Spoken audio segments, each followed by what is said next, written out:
It's Thursday, May 21st. I'm Lucy Steiner. And I'm Sam Cedar. Which of these stories will you be talking about today? Dramatic flooding in Michigan takes out 2 dams, threatens a nuclear reactor, and forces 10,000 people to evacuate. And that's just one natural disaster related to climate change that is happening, very inconveniently, we might add, during this pandemic.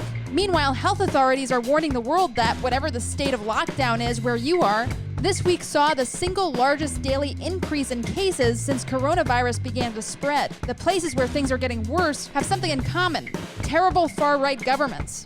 And lastly, a wave of Wildcat strikes sweeps the United States as essential workers are pushed to the breaking point. You are listening to Majority FM's AM Quickie, and these are the stories you need to know.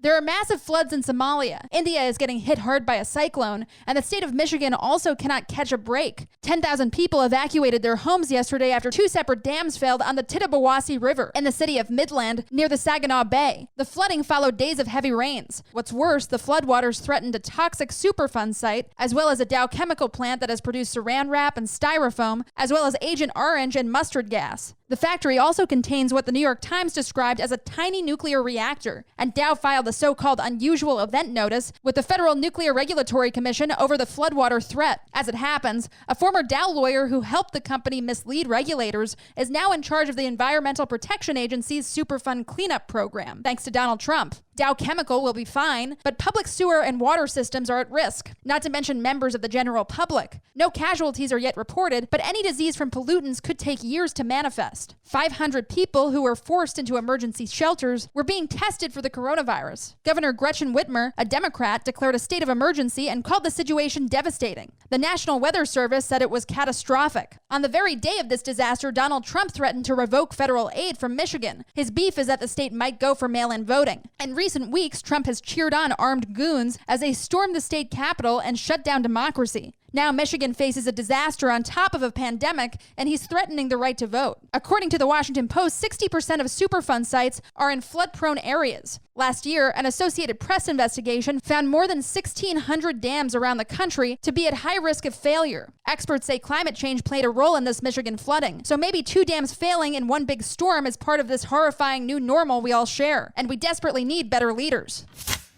If you got fooled into thinking, even for a second, that the coronavirus was on its way out, pretty please reconsider. Yesterday, the World Health Organization reported the largest increase in confirmed cases in one day since the pandemic started. In a single 24-hour period, the WHO recorded 160,000 new cases around the world. WHO Director Tedros Adhanom Ghebreyesus said 2/3 of the new cases were in 4 countries: Russia, Brazil, India, and the great US of A. Is it a coincidence that these countries have fascist leaders who are all buddies with each other? It could be a coincidence. Dr. Tedros didn't say, but it's probably not. Trump, Putin, Modi, and Bolsonaro have all denied and stonewalled as the coronavirus has spread. Millions live inside their alternate reality bubble where this historic plague is fake news. Here are a couple of headlines you won't be hearing in today's White House press briefing. Montgomery, Alabama is 100% out of room in its intensive care units. The mayor said hospitals throughout the region are at capacity, and if you need an ICU bed, quote, you're in trouble, unquote. In Georgia, a church is closed 2 weeks after reopening because several families came down with coronavirus. Expect to see many versions of this story as states reopen prematurely. Finally, a new survey of 23,000 nurses in all 50 states by National Nurses United found that 87% have been forced to reuse protective gear like masks. The union's executive director, Bonnie Castillo, said, quote, they did not sign up to die needlessly on the front lines of a pandemic. For our sake, for the public's sake, give us PPE, unquote.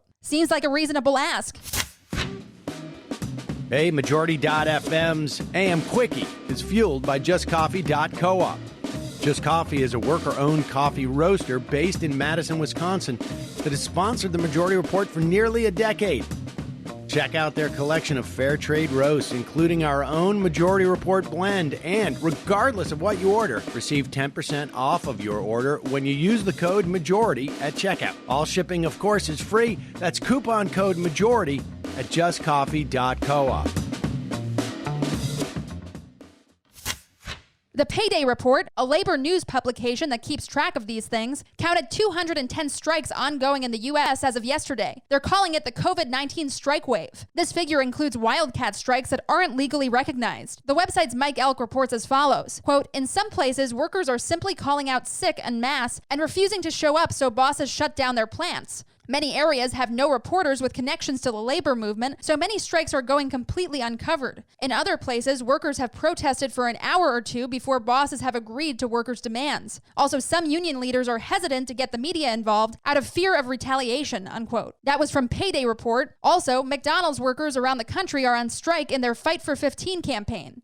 And in Yakima, Washington, fruit workers entered their second week on strike. The local newspaper there reported that 2 workers commenced a hunger strike. Other striking agricultural workers said they'd gotten violent threats. We're talking about white men with guns threatening Latino workers holding only signs. Charges have not yet been filed. These people on strike facing threats are keeping us fed. They're demanding hazard pay and safety measures during the pandemic. Hundreds have walked off the job. And there is a verified GoFundMe for these essential workers. So please check out the Majority Report and its Twitter account for those details. Elsewhere in labor news, New Zealand's increasingly popular Prime Minister, Jacinda Ardern, proposed moving to a 4-day work week.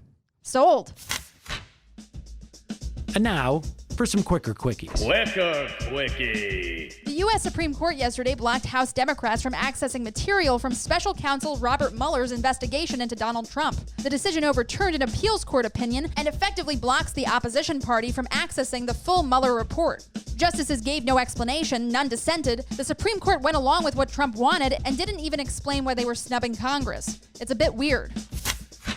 Thousands of ballots are still uncounted in Oregon after Tuesday's primary election. Republicans there nominated a QAnon nut as a candidate for U.S. Senate. Jo Ray Perkins swept over 50% of the vote in a 4-way race. Perkins posted, then deleted, a video promoting that conspiracy theory ahead of the election. Apparently, she thinks Trump is Q or one of the Qs, I don't know. The good news is a progressive district attorney won in Portland, and city voters passed a big business tax to fund homeless services.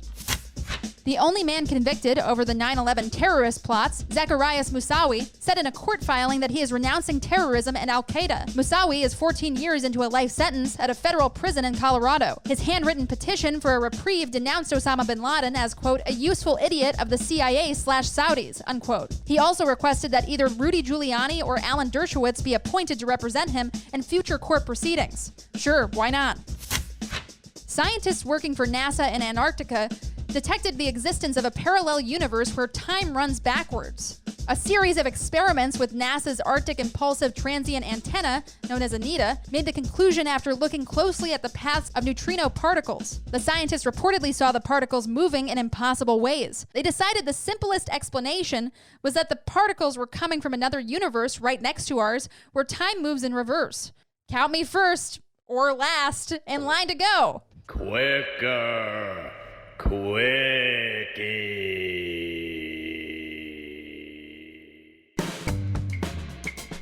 That's it, folks. Thanks for listening to the Majority.fm's AM Quickie. Sam? Thank you, Lucy. Tune into the Majority Report live today at noon, folks, or later, wherever your podcasts are found.